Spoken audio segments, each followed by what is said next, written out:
Salut les filles d'Olympe, bienvenue dans votre podcast intime et politique.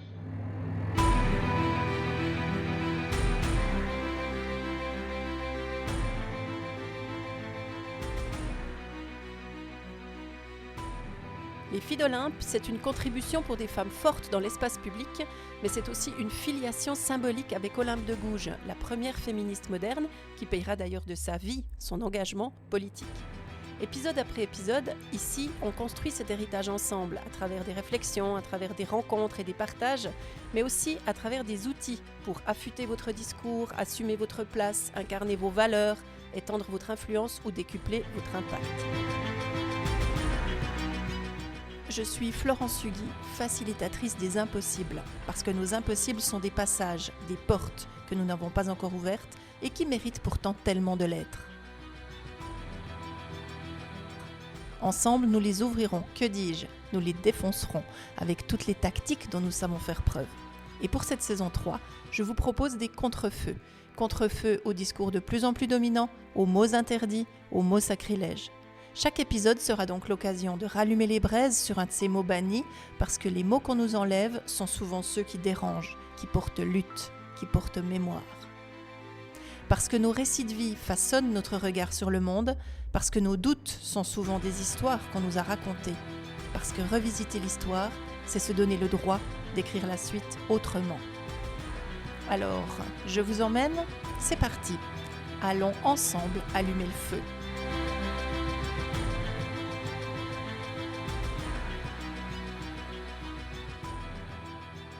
Aujourd'hui, j'ai envie de vous raconter qu'est-ce qui m'a mené à faire un coming out et de quel ordre est ce coming out. J'aimerais vous raconter cette histoire parce que très récemment, je l'ai écrit, je l'ai raconté dans une lettre, dans une de ces fameuses lettres du dimanche qui en été s'appelle lettre de l'été, c'est pas très original, où je vous raconte un peu ce cheminement-là. Et puis cette lettre a suscité énormément de commentaires, énormément de réactions et je continue d'en recevoir.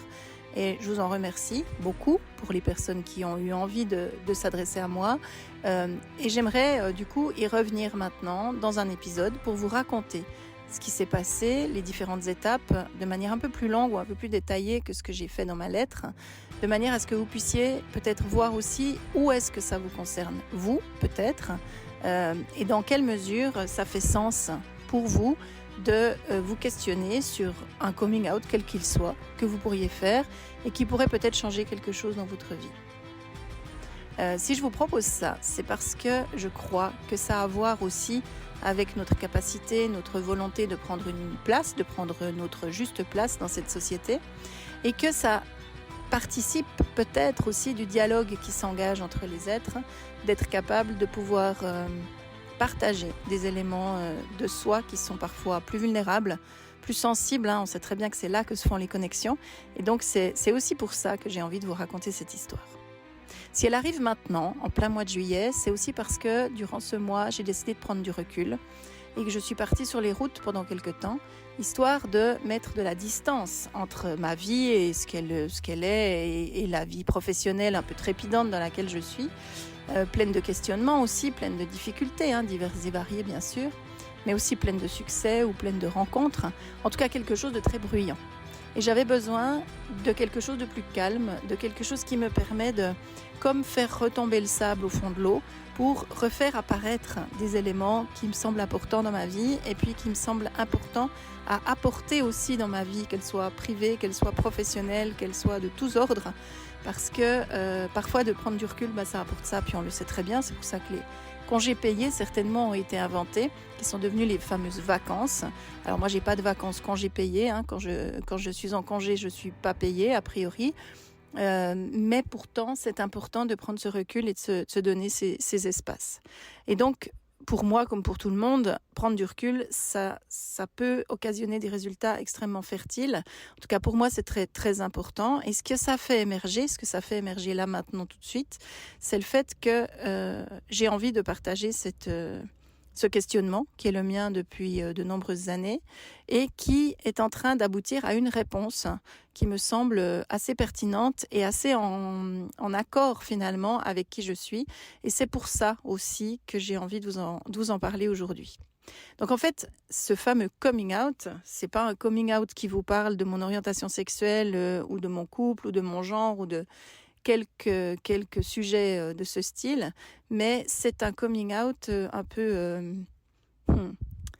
cérébral, j'ai envie de dire, puisqu'il s'agit de ce diagnostic ou de cette découverte de la présence de troubles de l'attention avec ou sans hyperactivité, ce qu'on appelle le TADA, pour TDAH, ce qu'on appelle ainsi dans nos vies et qui apparemment fait partie de mon profil neurologique, de mon profil psychologique et de ma vie.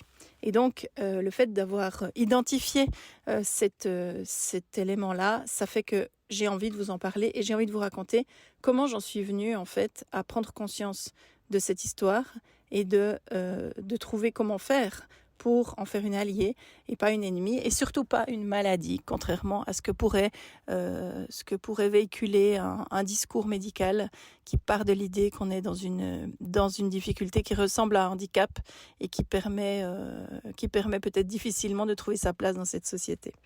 Tout ça, c'est des choses qui, à mon avis, peuvent être remises en question, mais je ne vais pas vous raconter tout ça aujourd'hui.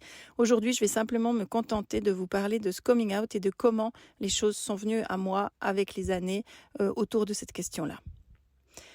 Si vous écoutez cet épisode, c'est peut-être que vous aussi vous êtes concerné. C'est peut-être que vous aussi vous avez des questionnements à propos de vous, que vous vous demandez si vous avez un fonctionnement cérébral identique aux autres ou si vous vous posez toutes des questions peut-être par rapport à ça ou peut-être par rapport à quelque chose de très différent.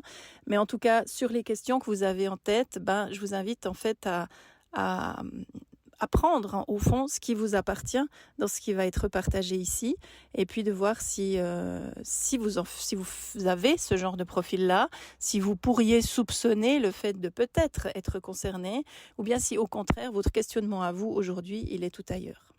En fait, si vous vous reconnaissez dans ces gens qui ont plein d'idées mais qui les oublient aussi vite qu'elles sont arrivées dans leur tête, si vous êtes capable d'analyse ultra rapide, mais que vous oubliez ou que vous êtes paralysé quand vous devez ouvrir votre courrier, quand vous êtes capable de passer 6 heures hyper concentré sur un projet et puis que finalement vous vous rendez compte après coup que manger n'a plus fait partie du programme, ce genre de choses-là, peut-être que ça peut vous indiquer quelque chose qui ressemble au TDAH. Et moi, c'est des éléments totalement courants de ma vie. Ce que je peux aussi partager, c'est que, bien sûr, il est important aussi de dire que certaines caractéristiques concernent une série de personnes et puis pas tout le monde. Évidemment, nous sommes multiples et c'est important d'être bien clair là-dessus. Donc, si vous arrivez très facilement à ouvrir votre courrier, c'est pas pour autant que vous n'êtes pas concerné par le TADA. Mais il se trouve que, pour ma part en tout cas, c'est un des éléments qui m'a mis sur la piste parce que c'est quelque chose de très difficile chez moi, cet aspect-là de gestion administrative. Alors, peut-être qu'à l'école, vous avez entendu des trucs du style « Non, mais elle est capable, mais en fait, elle fait ce qu'elle veut. » Et moi, j'ai entendu ça toute ma vie. À l'école, j'étais considérée comme pas très bonne. Hein. J'étais franchement pas très bonne à l'école parce que je m'en foutais un peu. Puis en même temps, je m'en foutais pas du tout. C'est-à-dire que ça dépendait des branches, ça dépendait des profs, ça dépendait des gens qui faisaient tilt pour moi et de ceux qui ne le faisaient pas. Et donc, je pouvais me passionner pour une branche parce que j'aimais le prof. Je pouvais détester une autre branche parce que je supportais pas la manière dont ça nous était enseigné. Et puis, j'étais totalement hermétique à certaines autres parce que la manière dont on nous l'apportait était impossible pour moi à comprendre. Et donc, j'ai vécu une scolarité en dents de scie puisque je pouvais faire des notes excellentes dans les branches qui me parlaient, qui me séduisaient. Et j'étais extrêmement mauvaise dans les branches qui, au contraire, ne faisaient aucun tilt à l'intérieur de moi. Et donc, j'ai beaucoup entendu ce fameux « quand tu veux, tu peux ». Le fameux « quand tu veux, tu peux », peut-être que vous aussi, ça a fait partie de votre vie. C'est difficile. C'est difficile parce que c'est pas une histoire de « quand tu veux, tu peux ». C'est une histoire de « quand tu peux, tu veux ». Peut-être. Ou en tout cas, une histoire qu'on pourrait qu'on pourrait modeler différemment. Je me souviens par exemple que je me suis prise de passion pour l'anglais, alors qu'a priori j'étais très très nulle en allemand, et donc l'anglais c'était une nouvelle langue, ça promettait pas franchement des résultats mirobolants. Et puis j'avais un prof qui me faisait aimer cette langue. C'était un prof que j'avais aussi en français, que j'avais aussi en histoire, dans des branches dans lesquelles j'excellais. Et donc le fait de l'avoir en anglais, c'était quelqu'un que je connaissais, c'est quelqu'un dont j'appréciais l'enseignement, c'est quelqu'un qui a su me faire apprécier cette langue et qui a su me l'enseigner en fait, qui a su me donner le goût d'apprendre, de découvrir cette nouvelle langue et d'aller plus loin. Par contre, dans une autre branche, par exemple, qui est la géographie, j'avais un prof extrêmement carré, extrêmement mathématique, j'ai envie de dire. Et puis ce prof-là, quand il nous enseignait la géographie, c'était à 1000 kilomètres de la manière dont moi j'aurais eu envie de la découvrir. Et puis ce qui est intéressant aussi, c'est que ce prof de géographie, à un moment donné, est devenu mon prof d'histoire.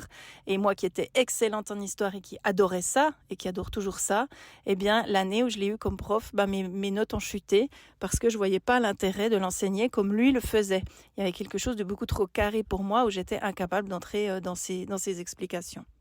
Et puis bien sûr, il y a eu tout le champ scientifique, ce champ scientifique des sciences, ce qu'on appelle les sciences au sens large. Et il y avait des sciences naturelles, il y avait des mathématiques, il y avait plein de branches de ce genre.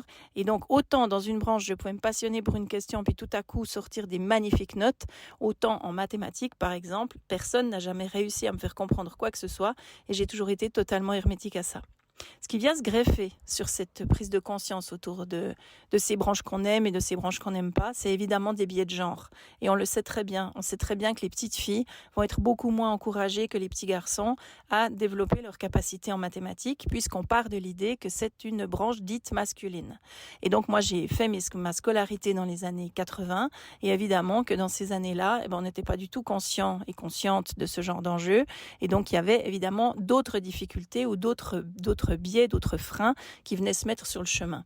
Donc c'est pas qu'une histoire de fonctionnement cérébral différent, c'est aussi une question de genre et je pense que d'associer les deux fera vraiment sens et je pense que c'est là-dessus que je vais mettre beaucoup d'énergie dans les prochains mois ou les prochaines années. J'ai l'impression, comme ça, petite intuition qui m'arrive déjà. Enfin bref, on en est toujours à l'époque de l'école, à une époque où on me disait que j'étais capable, mais qu'en fait j'en m'en foutais et que je faisais pas les choses comme j'aurais pu les faire. Et donc on me disait aussi que j'avais une tête dure et que j'acceptais pas les ordres qu'on me donnait, la manière dont mes parents essayaient de me faire comprendre qu'il fallait travailler à l'école. Ça passait pas, j'écoutais pas, j'en avais rien à faire. Et puis bien sûr il y a eu cette prophétie ou cette prophétie qui n'a pas été totalement autoréalisatrice, qui était celle de dire que j'allais finir à la Migros en train d'empiler les boîtes de conserve.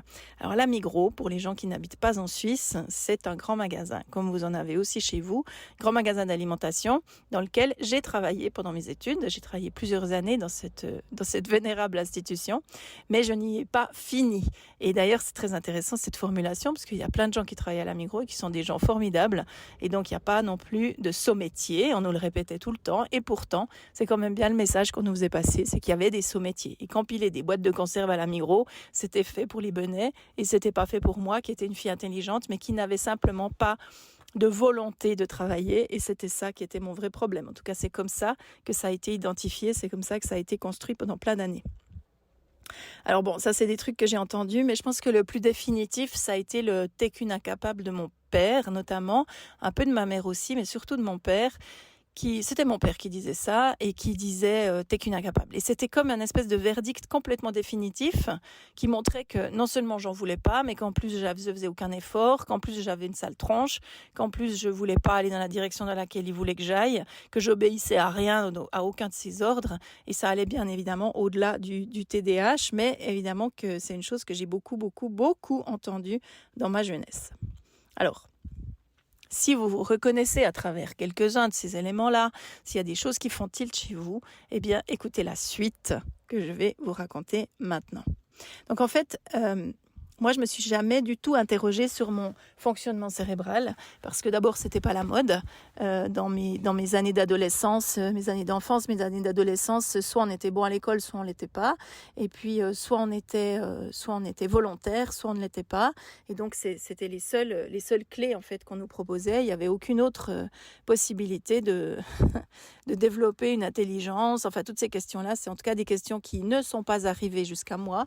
Peut-être qu'elles existaient, mais je crois qu'il y avait quelque chose de très différent dans le système scolaire que j'ai vécu. Et donc, il y a je dirais 12 ou 15 ans peut-être, j'ai intégré un groupe d'entrepreneurs. J'étais en train de créer mon entreprise. Je pense que c'était au tout début de la création de Filigrane et peut-être même avant, puisque j'ai intégré un groupe d'entrepreneurs dans lequel il n'y avait pas que des indépendantes, il y avait aussi des salariés, il y avait aussi des femmes qui étaient cadres en entreprise. C'était un réseau de solidarité et de soutien pour les femmes, pour les carrières féminines, qui a été instauré en Suisse durant quelques années. Et puis j'ai fait partie d'un de ces réseaux.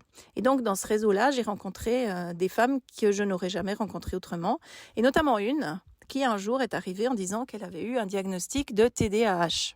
Et donc, moi, je l'ai regardée très surprise. C'était tout au début que j'étais dans ce groupe. Et donc, je la regarde très surprise et je ne sais même pas de quoi elle parle, mais visiblement, je ne suis pas la seule, puisqu'à cette époque-là, le TADA, le TDAH était un diagnostic qu'on posait un peu pour les enfants. C'est les enfants à qui on donnait de la Ritaline pour les calmer.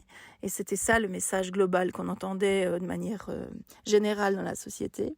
Et puis, il n'était pas question de parler de cette configuration cérébrale pour les adultes. C'est-à-dire qu'on partait de l'idée, à ce moment-là, c'était vraiment les balbutiements de la recherche sur ce sujet, on partait de l'idée que ça s'arrêtait à l'adolescence et qu'ensuite on devenait des adultes, c'est-à-dire des adultes capables de réfléchir par nous-mêmes, d'avancer par nous-mêmes et qu'on n'avait plus ce genre de difficultés, qu'au fond c'était un peu un caprice d'enfant. Et puis, donc elle était bien sûr adulte et elle est arrivée en nous disant qu'elle avait eu ce diagnostic et que ça changeait plein de choses dans sa vie. Et donc, elle nous a raconté un peu la vie qu'elle avait.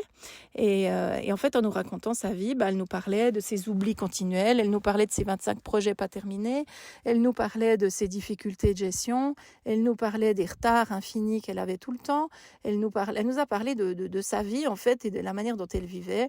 Et puis de ces fameux trucs un peu typiques qui sont les premiers signes qu'on repère du TDAH, où en fait on part au magasin pour acheter du beurre et du pain et on se retrouve avec des fruits, des légumes, un paquet de pâtes dont on n'avait pas besoin et puis éventuellement une trottinette, mais que le beurre et le pain ont disparu de notre mémoire. Et ça, c'est des choses qui sont extrêmement courantes dans le principe du TADA. Je ne sais pas si ça existe aussi pour les personnes qui sont juste dans la lune. C'est celle-là qu'on nommait un peu les personnes dans la lune, les filles dans la lune, les garçons dans la lune, à une époque. Et donc, en l'écoutant raconter sa vie, je me suis dit, mais en fait, elle parle de ma vie, quoi. Elle parle de ma vie, cette femme. Et elle en a aucune conscience, en fait. Enfin, c'est dingue. Mais moi, je savais même pas. Je croyais que c'était normal, en fait, d'être comme ça. Et je me souviens très bien que c'est la première remarque que j'avais faite. J'avais dit, mais en fait, tout le monde est comme ça. Enfin, c'est quoi la spécialité ? Et puis, autour de la table, on était 12. Et puis, dans les 12, il y en a quand même passablement qui ont dit, non, c'est pas tout le monde qui est comme ça. Il y a des personnes qui n'ont pas l'air de fonctionner comme ça. Et donc, du coup, je me suis dit, tiens, intéressant, voilà une piste à creuser. Et j'ai commencé de creuser cette piste sans savoir vers quoi elle allait m'amener. Et je suis tombée sur un bouquin. Alors, il y a un premier volume qui était sorti qui s'appelait « Mon cerveau a besoin de lunettes » et qui concernait les enfants. Donc, les enfants TDAH pour comprendre leur fonctionnement.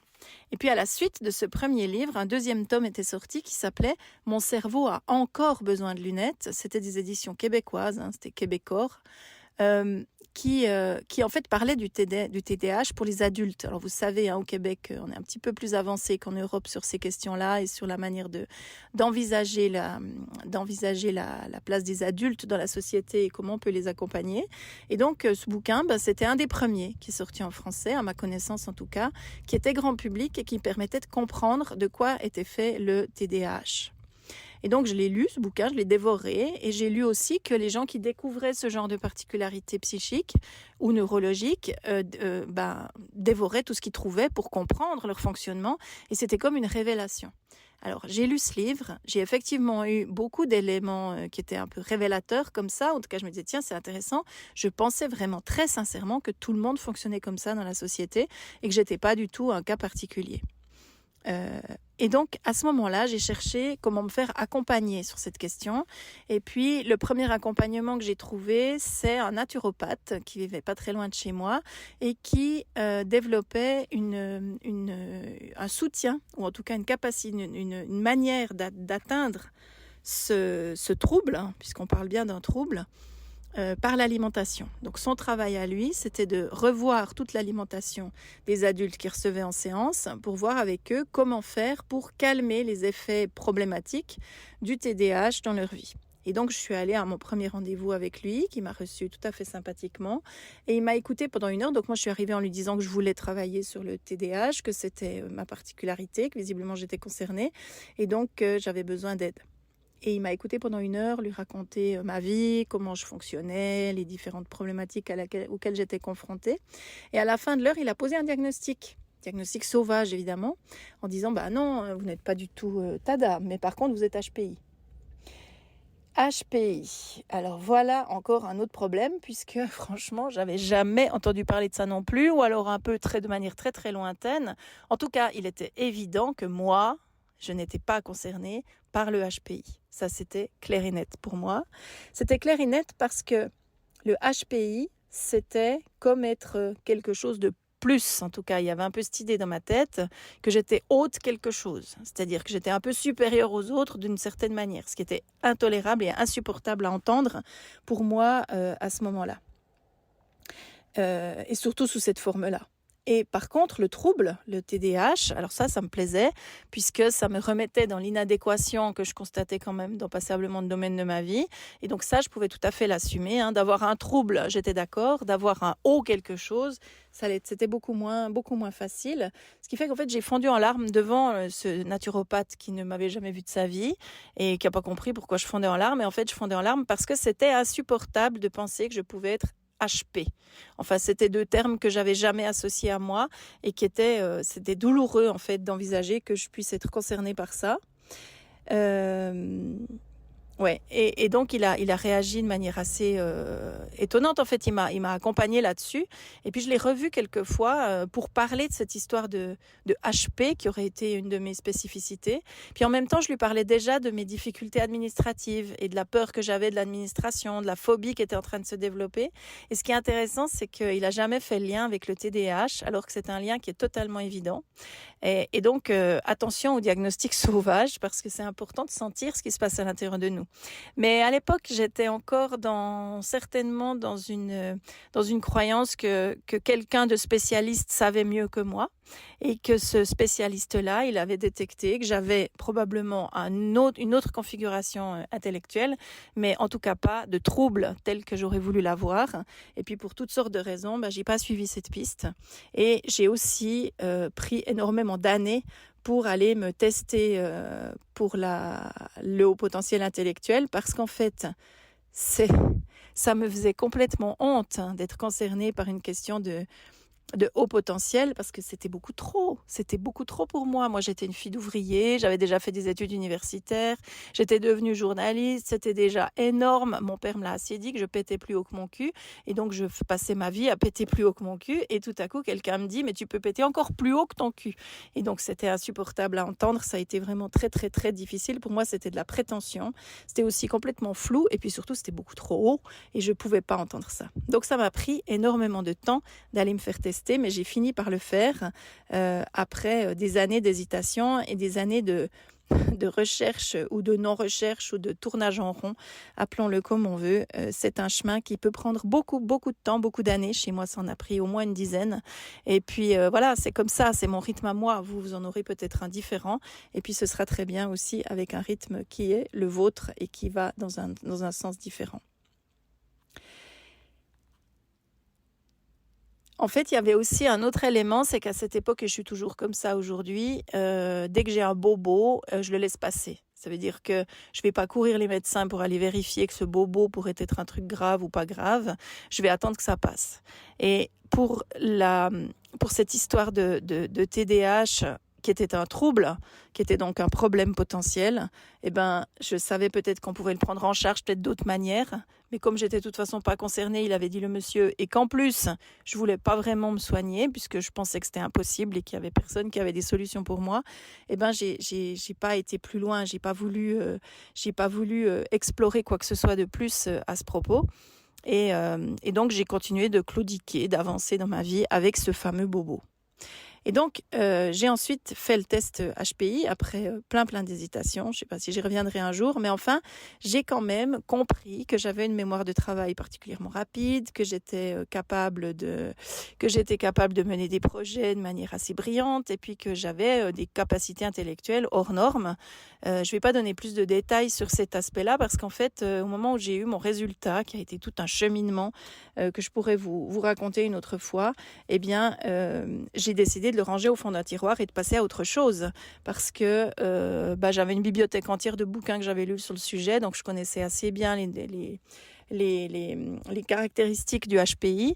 Et donc, une fois que j'étais validée quelque part dans le fait que je faisais bien partie de cette famille-là, moi qui fais partie d'aucune famille et qui se sent quand même très souvent en marge de à peu près tout, eh bien, c'était bon. J'avais pas besoin de crier sur les toits, et j'avais surtout pas besoin de devenir une coach HPI ou Dieu sait quoi de ce genre-là. J'étais aussi très critique et je suis toujours très critique face à la mode que représentent ces diagnostics souvent sauvages, d'enfants HPI, d'enfants TDAH, d'enfants 10, d'enfants ceci et cela. C'est comme si ça valorisait les parents ou que ça leur donne des diagnostics comme ça, des réponses à des questions auxquelles ils ne savent pas répondre. Et donc, pour moi, c'est trop simple. C'est beaucoup trop simple de poser des diagnostics de cette façon-là. Et donc, soit j'étais testée et je pouvais le valider de manière absolument officielle, soit je ne l'étais pas. Et donc, je restais en marge de tout ça. Donc en fait, j'ai continué d'avancer en me rendant quand même compte que c'était très bien d'avoir eu ce diagnostic HPI, mais en me rendant compte qu'il y avait quand même énormément de domaines dans ma vie où j'avais l'impression d'être à vélo, à contre-courant. Vous voyez, quand le vent vous souffle dans la face et que vous n'avancez pas avec vos pédales, que vous n'arrivez pas à aller plus vite que le vent et que c'est très très pénible. Alors moi, je déteste ce genre de situation à vélo, mais peut-être que vous les aimez bien ça, je sais pas. En tout cas, moi, j'aime pas ça. Et donc, je continuais quand même de vivre ces difficultés-là, même si dans d'autres domaines de ma vie, c'est très fluide, très simple, et puis que tout va tout de suite, tout bien, et que j'ai pas de difficultés particulières. Tout ce qui concerne mes mandats, notamment en termes de professionnels, en termes d'engagement, en général, c'est des thèmes que je maîtrise, avec lesquels je suis à l'aise, et puis je peux relever à peu près n'importe quel défi sans scier. Par contre, d'ouvrir ma boîte aux lettres et de faire face aux enveloppes qui sont à l'intérieur, ça c'est quelque chose qui reste extrêmement difficile, parce qu'on a des fois de la peine à imaginer, parce que c'est un acte tellement simple de la vie quotidienne, et il a été pour moi aussi tellement simple dans ma vie quotidienne pendant longtemps, mais quelque chose s'est développé ou s'est grippé à ce niveau-là durant mes années de vie d'adulte. Et donc est revenue cette fameuse piste du TDAH à explorer, piste que j'ai explorée avec ma psy, avec laquelle je travaille depuis de nombreuses années sur les questions de phobie administrative principalement, et puis aussi de tout ce qui peut se passer dans ma vie. Et puis à ce moment-là, s'est rouvert ce fameux tiroir du HPI, parce que c'était une autre manière d'envisager la problématique, mais c'était peut-être un tiroir parallèle sur lequel j'avais besoin de mettre un peu de lumière. Et donc, on a beaucoup exploré ça avec elle dans un premier temps, où j'ai beaucoup expliqué comment je fonctionnais, comment je vivais, les difficultés que je pouvais rencontrer, qu'est-ce que ça représentait dans ma vie, ces difficultés-là, et puis comment je comblais le vide, je comblais les difficultés par mon fonctionnement cérébral hyper rapide qui m'aidait beaucoup.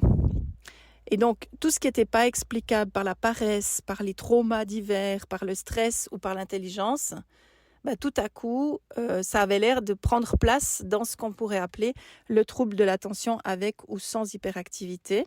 Et donc, c'est à la suite de ça que j'ai décidé de me médiquer, de tenter la médication.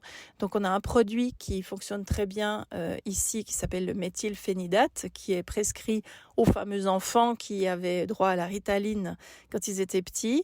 Aujourd'hui, ces produits ont été adaptés aussi pour les adultes. Ils n'ont pas été adaptés, c'est une molécule qui a été prescrite aussi aux adultes. Et puis j'ai testé. Et en fait, c'est très clair, le test, il est radical, puisque si on en prend et que nous ne sommes pas concernés par ce trouble, eh bien, on va être surexcité, on va plus dormir, on va avoir énormément d'effets secondaires assez compliqués. Alors que si on le prend parce qu'il est le bon médicament au bon endroit et que ça permet de réguler quelque chose, le calme se fait de manière immédiate. Et pour moi, c'est ce qui s'est passé. Ce qui s'est passé, c'est qu'en découvrant ce médicament, j'ai eu l'impression que c'est comme si la lumière à l'intérieur de moi s'éteignait. Pas de manière négative, c'était une lumière crue, une lumière comme un néon, vous voyez, une lumière allumée jour et nuit dont j'avais pas conscience puisqu'elle est allumée depuis ma naissance. Et tout à coup, cette lumière-là, elle s'est éteinte. J'ai aussi réalisé que j'entendais plus mon cœur, que je l'entendais plus battre. Alors que j'entends tout le temps mon cœur battre le reste du temps. Mais comme, une fois de plus, c'était un signe absolument classique que j'entendais tout le temps, je voyais pas comment pourrait être ma vie sans ce signe, en fait. Et tout à coup, le fait que cette lumière s'éteigne, que mon cœur se calme, que je m'apaise, que je sois plus tranquille, ça a permis à mon HPI de reprendre sa place juste. Et donc, mon fonctionnement cérébral n'a plus été là pour compenser le TDAH qui était bien présent, mais il était là pour se mettre à mon service, au fond, et à travailler avec moi, à travailler main dans la main avec moi pour le développement de mes projets. Et en fait, ça a été stupéfiant de rapidité, stupéfiant de découverte, stupéfiant de prise de conscience, que toute cette vitesse cérébrale que j'utilisais déjà passablement et qui était déjà bien à mon service, tout à coup, elle n'était plus freinée par ce trouble par lequel elle devait passer et puis qu'elle devait calmer, mais elle n'était freinée plus par rien du tout. Et donc, tout à coup, ça me donnait une espèce de puissance intellectuelle, puissance de raisonnement, puissance de vitesse de travail, puissance d'avancement, qui était énorme. Et cette puissance-là, je suis encore en train de l'apprivoiser parce que je l'ai découverte il y a relativement peu de temps. Toute cette découverte-là, elle date d'il y a quelques mois et quelques expérimentations médicales, justement, qui sont venues se greffer là-dessus. Donc, avant de prendre des médicaments, j'avais aucune conscience que j'avais cette puissance-là en moi, en tout cas de cette façon-là. Et puis donc je me suis retrouvée à avoir des journées où je travaille de 8h le matin à 8h le soir, je sors, je suis encore en pleine forme et j'ai abattu énormément de choses que j'aurais jamais pu faire en temps normal puisque j'aurais été dissipée, que j'aurais perdu le fil, que je serais partie ailleurs, etc. Sauf quand ça m'intéresse. Ce fameux truc du flow, de cette capacité de se focusser sur une activité qui nous fait du bien, qui nous remplit, qui nous motive, qui nous nourrit, celle-là, elle restait complètement active. Et donc, quand je fais des choses qui m'apportent du flow, qui m'apportent du bien-être en profondeur, je me sens nourrie par mon activité. Et évidemment que là, il n'y a pas besoin de médicaments. Mais pour tout ce qui est moins intéressant, qui produit moins de dopamine, puisque c'est bien de dopamine dont il s'agit, là, par contre, les difficultés commencent à apparaître et puis il me faut 3 jours pour arriver à faire une comptabilité. Il me faut 3 semaines et demie pour être capable d'ouvrir mes factures et puis de les payer dans les temps, et etc., etc. Donc des choses de ce genre-là, c'est beaucoup plus compliqué. Beaucoup plus compliqué. Et donc, par rapport à ça, je vais m'arrêter là, je vais vous partager cette partie-là aujourd'hui et puis j'y reviendrai dans d'autres épisodes peut-être. Mais j'ai envie quand même de vous demander un peu où vous en êtes, vous, par rapport à ce que je viens de vous raconter. Et j'ai envie de vous laisser avec 3 questions. Alors, j'en ai posé dans ma lettre, celles-là, elles sont un petit peu différentes.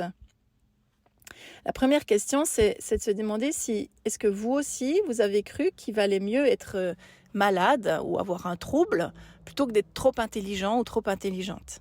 Est-ce que vous comprenez ce que je vous ai partagé tout à l'heure sur le fait que d'être trop intelligente devenait une honte, alors que d'être trop troublée, ça par contre, c'était quelque chose de très connu et de très commun dans votre vie et puis que c'était beaucoup plus facilement admissible. Ça, c'est la première question que j'ai envie de vous poser. Comment vous vous sentez par rapport à ça ? Est-ce que vous avez l'audace d'imaginer que vous pourriez avoir un HPI également ? Ou au contraire, est-ce que vous préfériez ne jamais être diagnostiqué pour ne pas devoir assumer ce genre d'étiquette ?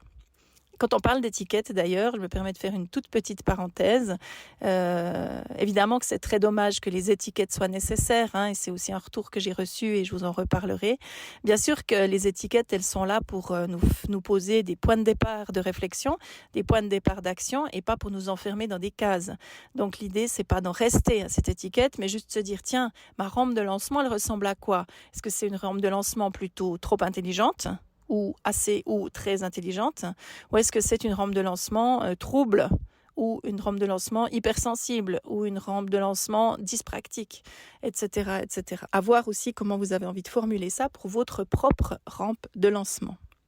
Est-ce que vous vivez avec ce sentiment de double vitesse ou de génie paralysé? Est-ce que c'est quelque chose qui vous parle? Est-ce que vous sentez qu'il y a quelque chose qui est comme lancé à pleine vitesse et en même temps qui freine des quatre fers? Est-ce que vous sentez ce truc-là à l'intérieur de vous? Ça, c'était ma deuxième question. Et puis la troisième, j'ai envie de vous dire que le but peut-être c'est d'arrêter de choisir entre être capable ou être incapable et puis d'imaginer peut-être une troisième voie. Cette troisième voie, c'est le fait de pousser des portes, c'est le fait de faire autrement, c'est le fait de reconnaître qui nous sommes pour aller à la rencontre de ce qui est juste pour soi, parce que ce juste pour soi va être aussi juste pour d'autres, et que ce juste pour d'autres va certainement apporter quelque chose aussi à la société dans son ensemble. Donc il ne s'agit pas, encore une fois, de juste regarder son propre nombril, mais de prendre conscience de la place que ça peut prendre au sein d'une société entière, d'avoir des personnes qui sont plus en phase finalement avec qui elles sont, malgré leur éducation, malgré tout ce qu'on a pu leur raconter, malgré les injonctions diverses et variées qu'elles ont déjà pu recevoir. Donc c'est une voie qui est peut-être plus complexe, qui est peut-être plus difficile à saisir ou plus difficile à emprunter, mais c'est peut-être une voie qui est au fond beaucoup plus vivante. Et c'est la voie que je propose dans mon fameux accompagnement qui s'appelle Voie 9-3/4, méthode 9-3/4, qui est cet accompagnement qui va démarrer en septembre, dont je vous ai pas encore beaucoup parlé. Et en fait, c'est vraiment très intéressant de voir que même s'il a été élaboré à un moment où cette histoire de diagnostic n'était pas encore tout à fait claire, eh bien, tout ça s'est beaucoup clarifié depuis et finalement prend tout à fait son sens. Donc oui, l'idée de trouver nos impossibles et de les rendre possibles, c'est peut-être ça aussi, la voie 9-3/4 dont je vous parle, mais aussi tous ces projets qui dorment en nous, qui sont parfois trop fous, trop ceci, trop cela, et qui au fond sont absolument magnifiques pour nos cerveaux qui sont divergents peut-être, nos cerveaux qui prennent des voies un peu étonnantes parfois et qui au fond rendent cette humanité tellement plus intéressante et tellement plus riche, et je pense que vous serez d'accord avec moi. Donc voilà, je m'arrête pour aujourd'hui à ce niveau-là, et puis je reviendrai dans un épisode prochain sur les réactions que j'ai eues de votre part à propos de ce fameux coming out et puis des différents éléments que je vous ai partagés déjà par écrit. Et puis vous allez retrouver le lien sur cette lettre. Si vous ne l'avez pas lu, vous pourrez la lire dans un lien qui sera mis en note d'épisode.